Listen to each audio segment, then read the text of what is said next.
let me show you how to change your Ryobi auto feed spool. So first things first, remember to remove the battery from your string trimmer. With the battery removed, turn it upside down and you'll see this button here. This is the line extender. This button, what we want to look for is this button here with the arrows on. There is two on the spool. You want to press these two together and then pull the cap. You can see it's releasing slightly there. Then just wiggle the cap. Let me just change hands, so press them two down and wiggle the cap off. Like that. As you can see, that's now coming off and that releases the cap. So you pull the cap off. Now here is the auto feed spool. Now I still have some line on this, but I'm surmising if you want to change it, yours will be out of line. But to remove it is exactly the same whether it's got line or not.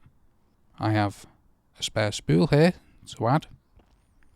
So all you need to do to remove that spool is get your two fingers in like this, grab the spool and pull it out.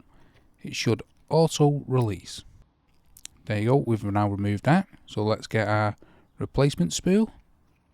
Let's detach the line here so we can feed it back into our string trimmer. You can see it's now empty. Now what I recommend is to release a little line.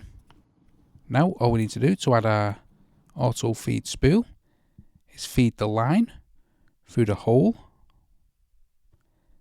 here on the base. Then line up the spool with this bar and push it down. Make sure the line doesn't get trapped underneath the spool. Once you've pushed it in like that, all we need to do is replace the cap. Just push it in like that, and that'll replace the cap. We can then add our battery, and then you'll have successfully changed the Ryobi auto feed spool. Hopefully you found that video helpful. If you did, help me out by hitting the like, hitting the subscribe, and most of all, thanks ever so much for watching.